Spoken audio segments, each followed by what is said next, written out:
Rakhine मालिकेच्या आजच्या भागामध्ये आपण पाहणार आहोत की आता भाग्या तिच्या कामावर आलेली असते. तेच तिच्या टेबलवर ना लिलीच्या फुलांचा गुच्छ ठेवलेला असतो आणि मग आता ती फुलं हातात घेऊन खूप जास्त अशी खुश झालेली असते, कारण तिला भारी वाटत असतं. आणि समोरून येतानाच ना ती आता आरवला बघते. आरवला बघून ती विचार करते की हा आरव सूर्यवंशी इथे काय करतोय. मग तिच्या लक्षात येतं की नक्कीच ना ही लिलीची फुलं त्यानेच आणलेली असतील. मग आता तो मुद्दामून ना ती लिलीची फुलं ही भाग्यासाठी आणलीत हे दाखवत नाही. आणि मग आता ती लिलीची फुलं ना आहेत ना ती आता स्वतःच्या हातात घेतो. मग अशी जाताना खरं तर विसरलोच, ही फुलं इथेच ठेवली, तुमच्यासाठी स्पेशली आणली होती असंही आता म्हटलं जातं. आणि मग काय, ही फुलं स्पेशली आणलीत म्हटल्याबरोबर इकडे मात्र आता ना ती फुलं त्या मॅडमना देतो आणि त्या मॅडमना सांगतो की हे स्पेशली तुमच्याकरता आणलं होतं बघा, मी इथेच विसरलो. तेव्हाच ना तो लिलीच्या फुलांचं महत्त्व सांगतो आणि म्हणत असतो की लिलीची फुलं कशी असतात ना की एकदम मस्त, एकदम टवटवीत वाटतं लिलीची फुलं जर आपल्याकडे असतील ना तर. आणि मग तेव्हाच ना इथे भाग्याला आठवतं की हे सगळं तर ह्यालाच मी सांगितलं होतं आणि आता हे सगळं तो मॅडमना सांगतोय. मग आता लिलीच्या फुलाबद्दल आणि खरं तर फुलांबद्दल इतकं नॉलेज असणं आणि त्याचसोबत फुलं हातात असली की प्रसन्न वाटणं, या सगळ्या गोष्टी म्हणजे कॉमनच आहेत, ज्या की आजकाल एवढं कोणाच्याही याच्यामधनं ऐकायला भेटत नाही. मग आता एवढं सगळं जेव्हा ऐकायला भेटतं तेव्हा त्या मॅडमसुद्धा ना खूप जास्त अशा खुश असतात आणि त्या आरवचं कौतुक करत असतात. मग आता आरवला त्या बोलत असतात की तुम्हाला तर फुलांबद्दल बरंच काही माहिती आहे आणि त्याचसोबत आता तुम्ही आलाच आहात तर तुम्ही थांबा, तुम्हाला आपल्या संस्थेबद्दल सगळं सविस्तर ना आपल्या भाग्या जी आहे ती सांगेल समजवून. मग आता भाग्याची सुद्धा ओळख करून दिली जाते. मग भाग्या आता म्हणत असते की आम्ही एकमेकांना आधीपासूनच ओळखतो. अच्छा, तुम्ही आधीपासूनच ओळखता का, मग तर बरंच झालं. तेच दुसरीकडे आता मामा जे आहेत ते आपल्या कामासाठी बसलेले असतात त्यांच्या नेहमीप्रमाणे त्यांच्या आयुर्वेदिकच्या दुकानावर. आणि तेवढ्यातच ना तिथे मात्र आता ते हॉल डेकोरेटचा जो माणूस असतो तो आलेला असतो पैसे घेण्यासाठी. त्याचे 1,00,000 रुपये मामांकडे शिल्लक असतात आणि मामा मग त्यांना म्हणत असतात की तुमचा किती हिशोब आहे सांगा. मग मामांना ते सांगतात की माझा 1,00,000, ह्याचे 30,000 आणि ह्याचे 17,000 असे असे पैसे द्यायचे आहेत, म्हणजे तब्बल 2,00,000 तरी लागणार आहेत. एक काम कर कौस्तुभ, ते पैसे दे बरं 2,00,000. आणि असं बोलून आता तो 2,00,000 रुपये जे आहेत ना त्याचं पाकीट मामांच्या हातामध्ये देतो. मामा जे आहेत ते पाकीट त्या माणसांच्या हातात देतात आणि म्हणत असतात की हे घ्या, हे तुम्ही ठेवून घ्या. आणि मग तेव्हाच ना हे ठेवून घ्यायला सांगितल्यानंतर आता मात्र म्हटलं जातं की बघा, खरं तर ना तुम्ही आमच्यासाठी खूप काही केलं, एवढे दिवस थांबलात तेच बरं झालं. आणि इथून पुढे ना जर माझ्या मुलींची, माझ्या भाचीचं लग्नही व्हायचे, जर काही असेल तर नक्कीच आम्ही तुमच्याकडेच येऊ, कारण तुम्ही खरंच समजून घेणारे आहात असं देखील आता म्हटलं जातं. एवढं सगळं बोलल्यानंतर जो डेकोरेटरवाला असतो तो सुद्धा म्हणतो की हो नक्कीच तुम्ही आमच्याकडेच घेऊ शकता, बुकिंग करू शकता असंही सांगितलेलं असतं. त्यानंतर आता ते निघून जातात तर इकडे प्राजक्ता मामाकडे बघत असते. मामा आज खूप जास्त खुश असतो कारण तो आज कर्जातून मुक्त झालेला असतो. तेच इकडे भाग्यश्रीला आता सांगितलेलं असतं मॅडमने की आता हे आरव सूर्यवंशी आले आहेत, तर ह्या आरव सूर्यवंशी यांना प्लीज तू जरा सगळं काही समजावून सांग. मग जेव्हा या सगळ्या काही गोष्टी सांगितल्या जातात ना तेव्हा मात्र आता इकडे ना भाग्यश्री म्हणत असते की मी कसं सांगणार आहे, तुम्हीच प्लीज बोलून घ्या ना. पण आता मी कसं बोलणार आहे, कारण ना मला मीटिंगसाठी बाहेर जायचं आहे आणि सोबत माझ्या लता मॅडमसुद्धा असणार आहेत, त्यामुळे आता बाकी सांभाळायला हँडल करायला कोणीच नाही आहे. आणि तू आहेस ना, तू आपल्या संस्थेबद्दल एकदम डिटेलमध्ये व्यवस्थित सांगू शकतेस, कारण ना ही संस्थेमध्ये आपल्या इन्व्हेस्टमेंट करतायत, मग त्यांना आपण थोडीफार माहिती तर द्यायलाच हवी आपल्या संस्थेविषयी. काय मग तू करशील ना हे काम? मग आता तुला ह्या कामाची सवय व्हायला हवी, म्हणूनच मी तुला सांगते, तुला हे काम करावंच लागेल असंही आता म्हटलेलं असतं. आणि मग काय, त्या मॅडम तिकडनं निघून गेलेल्या असतात आणि त्यानंतर मात्र आता सगळी जबाबदारी भाग्याकडे असते. भाग्यालाच आता सगळं काही सांगायचं असतं. तेच आता दुसरीकडे पाहायला मिळत असतं की इकडे आता मुद्दामूनच भाग्याला बघत असतो आणि भाग्याला म्हणत असतो की काय मग मला सांगतेस ना सगळं काही. तर भाग्या आता त्याच्याकडे रागातच बघत असते. तिला ना प्रचंड असा राग येत असतो त्याचा. तेच आता दुसरीकडे मामा आपलं काम करत बसलेले असतात. तेच आता मामांना आनंदी बघून प्राजक्ता खूपच जास्त अशी खुश झालेली असते. प्राजक्ताने विचारच केला नव्हता की एवढं सगळं काही छान होईल आणि त्यामुळे ना प्राजक्ता हॅप्पी असते. तेच आता दुसरीकडे पाहायला मिळत असतं की मामांकडे जरी बघून प्राजक्ता खुश असली तरीसुद्धा तिला ना आता राग मात्र भरपूरच येत असतो, तो म्हणजे कौस्तुभचा. कारण कौस्तुभने ना खोटं सांगितलेलं असतं. खरं तर आता 2 लाख जे आहेत ते त्याने तसे वाचवलेले होते. तेच आता प्राजक्ता रागवून आतमध्ये आलेली असते. तर ती आता बोलत असते कौस्तुभला, तुझं हे सगळं ना मला नाही आवडले, कळलं ना. मग आता तो म्हणतो की माझं काय चुकलं सांग ना. मग तेव्हाच ती म्हणत असते की तुलाही चांगलं माहिती आहे की त्या माणसाला नऱ्या बाईला 5 लाख रुपये मामांना द्यायला सांगायचे होते, मग तू 3च लाख का द्यायला लावलीस. मग तेव्हा ना मला माहिती होतं बाबांना अजूनही खर्च आहे, म्हणूनच मग मी बाबांना या सगळ्यासाठी थांबवलं. मग त्यात माझं काही चुकलं.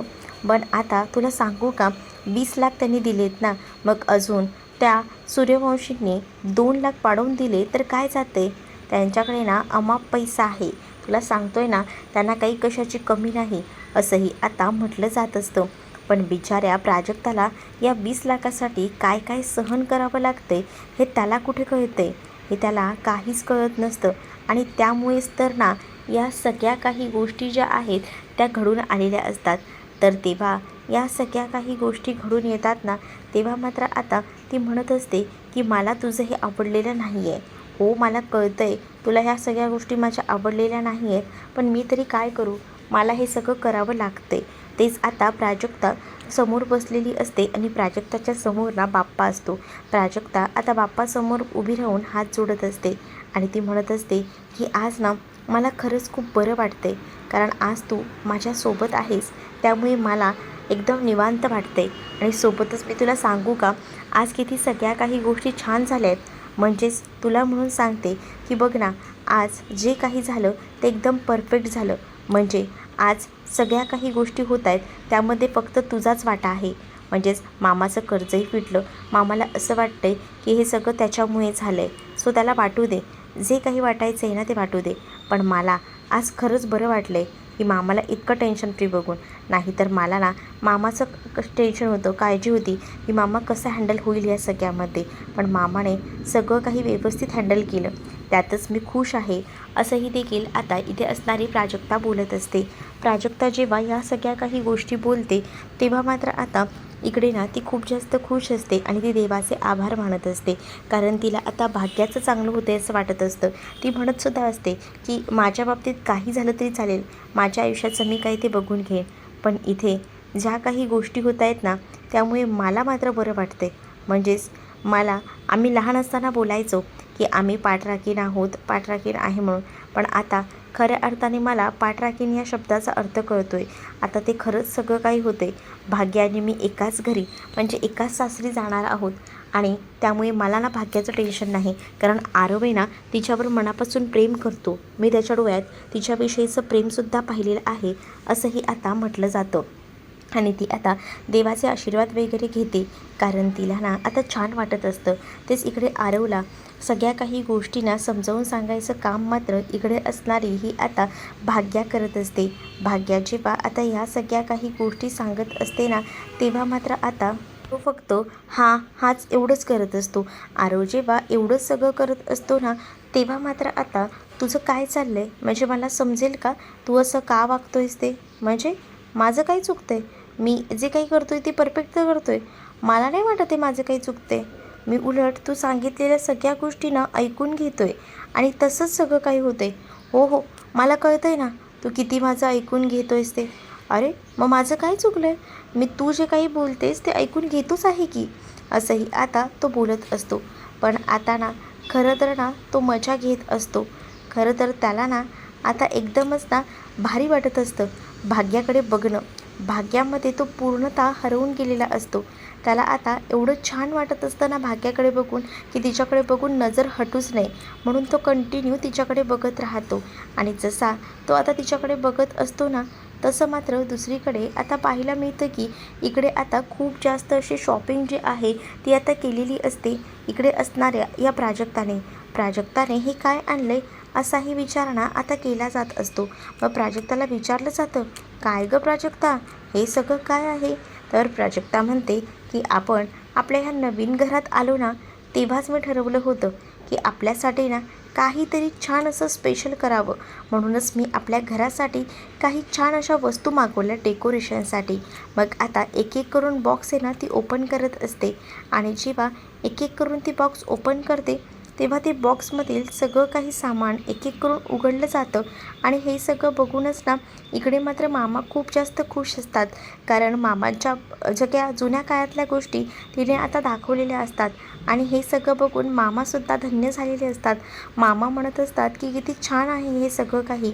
मग आता मामांना ती दाखवत असते आणि म्हणत असते की बघा ना, हा कप आहे आणि हा कप माझा आणि हा भाग्याचा. आणि हे दोन्ही कप दाखवल्यानंतर ती हेही म्हणत असते की आम्ही दोघंही जण यामध्ये ग्रीन टी पिऊ. मग आता मामाही खुश असतात. मामांनासुद्धा तिने बरंच सामान दिलेलं असतं आणि तिने डेकोरेटिव्ह आयटमसुद्धा आणलेले असतात. त्यामुळे मामा म्हणतात, अगं आपण एवढी शॉपिंग केलीस, खर्च किती केला असेल? त्यावर ती म्हणते की नाही ना, आपल्या बजेटमध्ये असतात या सगळ्या काही गोष्टी. मी ना हे फ्लिपकार्टवरनं शॉप केलेलं आहे आणि जर आपल्याला एखादी गोष्ट नाही आवडली तर आपण ती रिटर्नसुद्धा करू शकतो. म्हणजे या फ्लिपकार्टमध्येच ना मी आता ठरवले की इथूनच शॉपिंग करायची. आपल्या बजेटमध्ये सुद्धा भेटतं आणि आपल्याला आवडणाऱ्या गोष्टीसुद्धा मिळतात. असंही आता इकडे असणारी ही जी प्राजू आहे ती बोलत असते. दुसरीकडे आता जेवणाची तयारी इकडे मात्र आता जोरदार सुरू असते. चारू छान आज जेवण सागर संगीत करणार असते. तेव्हाच ना तिथे आता तृप्ती येते आणि तृप्ती मात्र मध्येच बोलत असते की तुम्ही आता हे एवढं जेवणाचा घाट का घालताय? घरात आहे तरी कोण खायला? भाग्या गेली कामावर. राहिला प्रश्न प्राजक्ताचा, तीही कामाला जाईल. बाबांचा दवाखाना चालू आहे नेहमीप्रमाणे. मग एवढ्या जेवणाचं करणार काय? काही गावजेवण वगैरे घालणार आहे का? मग तेव्हाच ना चारू म्हणत असते की माझ्याच्याने ते शक्य झालं असतं ना गावजेवण घालायचं तर गावजेवणसुद्धा मी घातलं असतं. पण माझी जेवढी ऐपत आहे ना तेवढंच मी करते माझ्या घरच्यांसाठी. म्हणजेच माझी जी घरातले लोक आहेत ना त्यांच्यासाठी मी हे करते. आणि मला वाटतं की मला आज माझं स्वतःचं घर हे पुन्हा मिळालं आहे ना, त्यासाठी मी खुश आहे. आणि म्हणूनच मी माझ्या मुलांसाठी एवढं तर करू शकते, असंही आता ती म्हणत असते. तेव्हाच ना इथे आता तृप्ती म्हणत असते, पण काय गरज होती एवढा सगळा थाट घालायची? मी साधं कौस्तुभला सांगत होती बाहेरून समोसा आण, कचोरी आण, किती छान झालं असतं. नाहीतर हे रोजचं रोजचं खायचं ना, वैताग आलाय मला हे घरातलं खाऊन खाऊन, असंही आता ती बोलत असते. आणि जेव्हा या सगळ्या काही गोष्टी ती बोलते ना तेव्हा मात्र आता चारू आता तिला चांगलंच सुनावते. चारू म्हणत असते की तुला काही फरक पडत नसेल गं, पण मला पडतो ना. म्हणजे ना हे घर जे आहे ना ते माझं आहे. आणि जेव्हा हे घर माझ्याकडे नव्हतं ना तेव्हा होणारा त्रास या सगळ्या काही गोष्टी मला दिसत होत्या. आणि तेव्हाच मी ठरवलं की माझं जेव्हा घर परत भेटेल ना मला तेव्हा मी हे सगळं करेन. आणि माझ्यात जेवढं जमतं आहे ना तेवढं मी करते. मी तुला करायला सांगत नाही आहे, पण हे तुमचं खाणार कोण आहे? बाहेरच्या कुत्र्यालाच खायला घालायला लागेल. जाऊ दे, ते कुत्रे तरी धन्य पावले आज त्यांना काहीतरी चमचमीत खायला भेटणार आहे म्हणून. त्यावर तृप्तीला आता चारू चांगलंच सुनावते आणि म्हणत असते की तुला खायचं आहे ना, नको खाऊस. तुला बाहेर जाऊन खायचं आहे ना, जा बिंदास खा. मी तुला अडवलं नाही आहे. माझ्या जेवणाला हात नाही लावलास ना तरी चालेल, पण उगाच आहे ना काही पण बोलू नकोस, असं देखील आता तिने ओरडून म्हटलेलं असतं. आणि जेव्हा या सगळ्या काही गोष्टी ती ओरडून बोलते ना तेव्हा मात्र आता खूप मोठा धक्का जो आहे त्या तृप्तीला बसलेला असतो. कारण तिला असं वाटत असतं की आपण सासूबाईंना म्हणजे चारूला काही बोललं तरी चारू ऐकून घेईल, पण चारूने आता एकही शब्द ऐकून घेतलेला नसतो. चारूने आता चांगलंच सुनावलेलं असतं. चारू जेव्हा आता या सगळ्या काही गोष्टी सुनावते तेव्हा मात्र आता गप्प बसल्याशिवाय दुसरा पर्याय नसतो तृप्तीला. कारण चारूने तिची बोलतीच बंद केलेली असते. कारण चारूने बनवलेलं जेवण हे तिला नको असतं, तिला बाहेरचं खायचं असतं. वर चारूने तिला हेही सुनावलेलं असतं की तुला जरा जरी लाज आहे का? तुझ्या नवऱ्याने एवढं सगळं करून ठेवलं आणि ते सगळं कर्ज आम्ही फेडलं आहे आणि तरीसुद्धा तू एवढं तोंड वर करून बोलतेस. तू 2 वर्ष झाले या घरात लग्न करून आली आहे, पण या घराला तू कधी आपलंसं मानलंच नाही. जर तू या घराला आपलंसं मानलं असतंस ना तर हे तोंड सोडून एवढं बोललीच नसतीस. तुला हे घर मिळाल्याचा पुन्हा आनंद झाला असता, पण तुझ्या चेहऱ्यावर हे सगळं काही दिसतच नाही आहे. कारण तुला ह्या संसाराचं काही पडलेलं नाही आहे. दुसरीकडे भाग्या आता सगळं काही समजावून आरवला सांगत असते. आरव फक्त हां एवढंच करत असतो. त्यावर आता भाग्या त्याला म्हणत असते की तुझं काय चाललं आहे रे, मी मगासपासनं संस्थेबद्दलची माहिती सगळ्या काही गोष्टी तुला समजावून सांगते आणि तू फक्त हां हां हाच करतो आहे. मग तेव्हा तो म्हणतो की मग काय बोलू, तू जे सांगते ते पटतं आहे मला, म्हणूनच मी हां हां करतो आहे. मग तेव्हाच ना इकडे आता भाग्या वैतागलेली असते. भाग्या म्हणते की तू ना अति करतो आहेस. मग आता मी काहीच अति करत नाही आहे, मी जे आहे तेच बोलतो आहे. तेवढ्यातच ना आता भाग्या जेव्हा आरवशी बोलत असते ना, तेव्हा भाग्याच्या हातात ना पेपर खाली पडतो म्हणून तो उचलायला ती खाली वागते. तेच तिचे केस ना असे डोळ्यावर येतात. तेच आता तिचे केस सगळे समोर आल्याबरोबर हळूच ना आपल्या हाताने आरव तर तिचे केस ना मागे सारतो. आणि जसे तो तिचे केस असे मागे सारतो ना, तसं आता ती त्याच्याकडे बघत असते. तर आता ती त्याच्याकडे जेव्हा बघते तेव्हा तो तिला अलगदपणे म्हणत असतो की आता परफेक्ट दिसत आहेत. मग त्याच्यानंतर आता मला सांग ना, अजून तू काही बोलत होतीस, असं बोलून तो अजून तिला कामामध्ये गुंतवून ठेवत असतो. आणि जेव्हा तो तिला अजून कामामध्ये गुंतवणं तेव्हा मात्र आता ती म्हणत असते की बस झाला, खूप झालं, आता मला नाही तुलाशी काही बोलायचं. आणि असं बोलून ती आता तिकडनं उठून चाललेली असते. तिच्या हातामध्ये एक पेपर असतो आणि ती चाललेली असते, कारण तिला ना माहिती असतं की आरव ना जे काही करतोय ते मुद्दामून करतोय. त्याला सगळ्या काही गोष्टी समजत आहेत, पण तो मुद्दामून माझ्यासोबत टाईमपास करतोय हे सुद्धा आता तिच्या लक्षात आलेलं असतं. आणि जेव्हा या सगळ्या काही गोष्टी तिच्या लक्षात येतात ना, त्यामुळे थोडी ती चिडलेलीच असते आणि ती आरवकडे रागाने पाहत असते. आरव म्हणत असतो की मी तुला कुठे काय बोलतोय, तू जे काही बोलतेस ना त्यावरूनच मी तुला म्हणते की ऐक ना मी काय म्हणते ते. मग आता जेव्हा आता या सगळ्या काही गोष्टी ज्या आहेत भाग्या बोलून समजावत असते ना, तेव्हा भाग्याचं ना एका पॉईंटला डोकं फिरतं. भाग्या म्हणत असते की मला ना आता तुमच्यासोबत काहीच बोलायचं नाही आहे, मी आता काहीच एक्स्ट्रा बोलणार नाही आहे. असं बोलून ना ती तिथून जात असते. तेच तिचा हात ना मागून येऊन धरलेला असतो त्यांनी. आणि हात मागून येऊन धरल्यानंतर मात्र आता ती पडणार असते. तेच आता त्याने तिला सावरलेलं असतं. जसं आता तो तिला सावरतो तशी आता ती एकटक त्याच्याकडे बघत राहते. मनात प्रेमाची गिटार वारे वाहू लागतात आणि त्यामुळे दोघांची नजर एकमेकांना भिडलेली असते. दोघंही जणं एकमेकांच्या नजरेत कैद झालेले असतात आणि मात्र आता दोघंही जणं काही बाहेर यायचं नाव घेत नसतात. तेव्हाच ना भाग्यासुद्धा एवढी जवळ असते ना की भाग्यालासुद्धा आता समजत नसतं की काय करावं ते. भाग्या खूपच जास्त आता जवळ आलेली असते, त्यामुळे भाग्याला आता आरवबद्दल वाटायला लागलेलं असतं. तेच दुसरीकडे मात्र आता पाहायला मिळतं की इकडे ना भाग्याच्या हातात ना जे पेपर्स पडलेले असतात ते दोघंही जणं मिळून खाली बसून आता उचलायचं ठरवतात. कारण खूप जास्त असा पसारा झाला होता आणि तो आवरणंसुद्धा तितकंच गरजेचं होतं. आणि त्यासाठी पटकन दोघंही जणं खाली बघतात आणि दोघंही जणं खाली बघून पटकन ना जो काही पसार आहे तो उचलायचा बघतात. आणि जेव्हा तो सगळा पसारा उचलत असताना दोघंही जणं एकमेकांमध्ये हरवून जातात, कारण आता त्या दोघांनाही एकमेकांचं भान काही राहत नाही. तेव्हाच ना आता भाग्या जी आहे ती मात्र त्याच्याकडे बघत असते. भाग्या त्याला म्हणत असते की काय चाललं आहे तुझं. तेवढ्यातच ना आता भाग्याला तो म्हणत असतो की तुम्ही मला सांगितलंच नाही अजून सगळं समजवून, असं तो जोरात बोलतो. तेच भाग्या त्याच्या तोंडावर हात ठेवते आणि भाग्या म्हणते की मी काय बोलू तुम्हाला, माझ्या कंपनीचा आता नवीनच दिवस आहेत, आताच काही दिवस झाले मी जॉईन झाले, तुम्ही काय माझी नोकरी घालवायला बसलात का, कशाला ओरडता एवढ्या जोरजोरात, असं बोलून तिने आता त्याच्या तोंडावर हात ठेवलेला असतो. तेच आता तो तिच्याकडे बघत असतो. तर ती म्हणते की तुम्ही असे काय बघताय माझ्याकडे, काय झालं आहे. मग आता तेव्हाच तो म्हणतो की कुछ कुछ होता है. त्या शाहरुखचं झालं होतं ना तसंच माझंसुद्धा झालं आहे, मग तुमचंसुद्धा तसंच झालं आहे का काजलप्रमाणे, असंही आता तो तिला विचारत असतो. मुद्दामून ना तो तिला चिडत असतो, कारण त्याला माहिती आहे की तिला त्रास दिलं की नक्कीच ना काहीतरी होईल. आणि तिच्या डोळ्यात ना त्याच्याविषयीचं प्रेम ना साफ दिसत असतं आरवला. आणि त्यामुळे आरव ना थोडीशी मजा मस्करी घेतच असतो भाग्याची. आणि भाग्यासुद्धा त्याच्याकडे बघत असते. भाग्याला तो म्हणत असतो की काय झालं, बोल ना, काय होतं आहे, काळजात धडधड होतं आहे का. त्याबरोबर भाग्यात ना तोंडातनं एकही शब्द बाहेर काढत नाही. ती शांत राहते आणि ती बघत असते, कारण आहे ना आरव जे काही बोलत असतो अगदी तसंच तिला होत असतं. खरंच त्याच्याकडे बघून तिला कुछ कुछ होत आहेच हेच फिलिंग आलेलं असतं. तेच आता ह्या सगळ्या काही गोष्टी तर होत असतात. तर पुढील भागामध्ये पाहायला मिळते की आरवने स्पेशली आता भाग्यासाठी ती लिलीचा पुष्पगुच्छ आणलेला असतो आणि तो तिच्या हातात देतो. आणि सोबतच तो आता गुडघ्यावर बसून वगैरे ना तिला आता आपल्या प्रेमाची कबुली देत असतो. पण आता ती त्याच्यावर भडकते आणि ती त्याच्याकडे ओरडून बोलत असते. तेव्हाच ना आता त्याला खूप जास्त भीती वाटते आणि तेव्हानंतर आता हे सगळं झाल्यानंतर ती त्याच्याकडे रागात बघत असते. म्हणून आरवला पुढे काय बोलावं सुचतच नसतं.